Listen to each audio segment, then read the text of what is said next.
Thank you, Sheila. And thank you, Alim, for coming also to be part of this episode Yes, thank you guys for having me. of Prevent Gun Violence.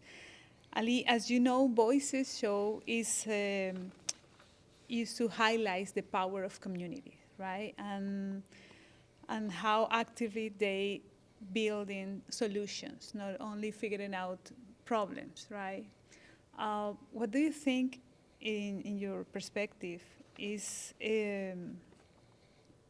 what is the more important or more important value that comes to you when you think in become a leader? Because our audience are youth people, and we would like to share some values that inspire you in your leadership too. Which one do you think is one of a good value that is the most important for you? Um, the most important value to me, showing leadership, is trying to get a good connection with the youth out here. So then, especially my thing is similar to the same, trying to get these guns off the street, like the ghost guns. So then, my value is, and for the past few years, is throughout our city of Philadelphia, gun violence it's been going down, it seems like, and it's been slowing down, like what Kevin Bethel was saying on in his press conferences in the news and stuff. But it's still happening. Like this year, especially when it involves the youth. You know, a Philadelphia high school basketball player got shot. You know, that was early this year.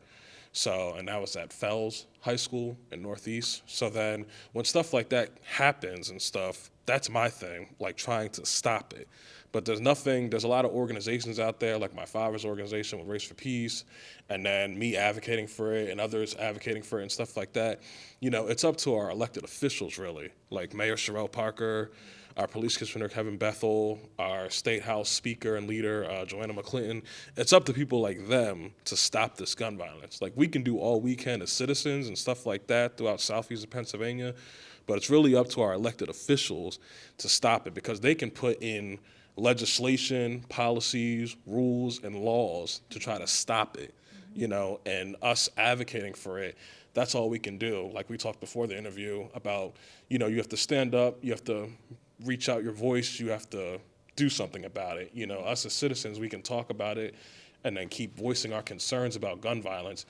But at the bottom line is, it's up to our elected officials, like Mayor Sherelle Parker and our state representatives, our senators, Congress, to stop the gun violence because they can change it in Harrisburg and in the White House.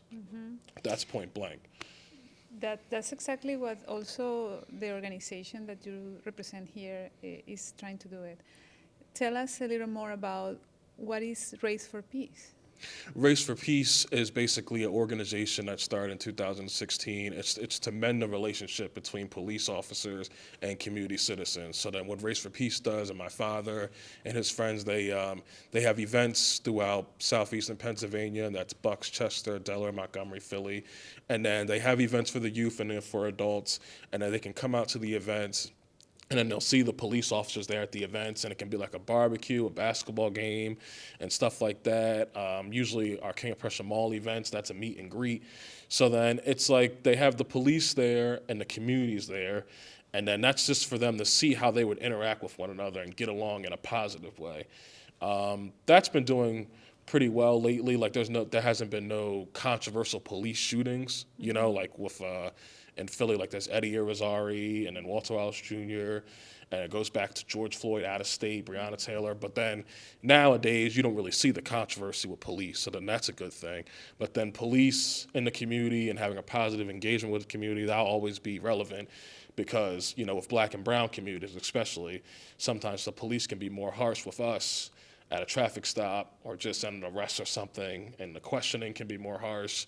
Things can be more harsh, like say last year, that was with the former NFL player, that was with Tyreek Hill when he got stopped in Miami. You know, so certain things like that, you know, shouldn't be happening with police throughout the USA. But then especially here in Philly, I haven't seen anything recently where it's been a controversial police shooting or anything like that where it's controversy.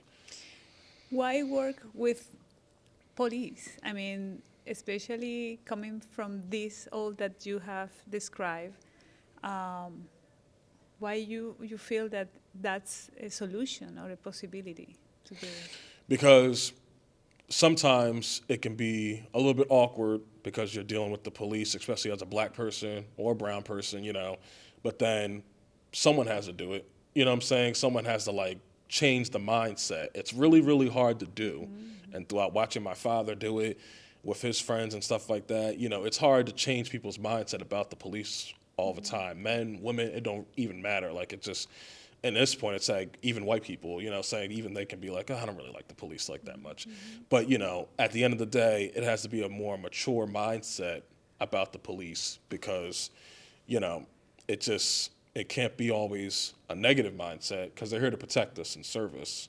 Mm-hmm. That when you think about the police protecting us, that's like better.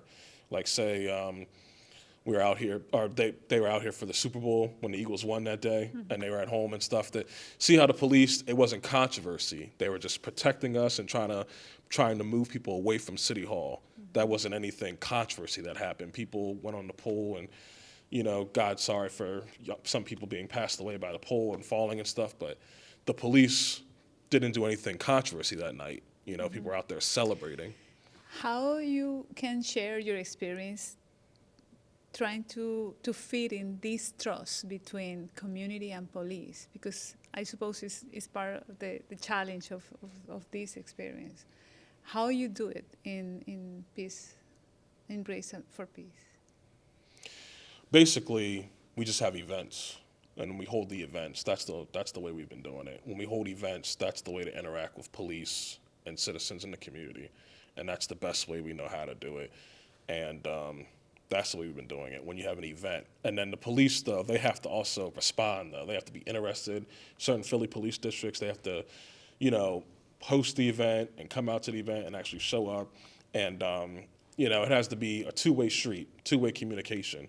Sometimes, when it's one person trying to reach out and say, we should work together, we should collaborate, but then they don't respond, then nothing gets done. Mm. But then police departments and officers and stuff, they have to respond to accepting that they want to collaborate with the Race for Peace organization and make an event too, though. Mm-hmm. Well, any final message that you would like that our voices audiences would like to know, should know about what are you doing? Maybe inviting them, or what do you? Yeah. A final message. Well, yeah, we have a website. It's raceforpeace.org, and our Facebook page is at RFPC Social Media. But then it goes back to what I was saying in the beginning, that like, it's really the whole point is to stop this gun violence, mm-hmm. and stop it completely and lower it, and it's up to legislation and our political representatives to stop this thing. It's the gun violence. That's my message.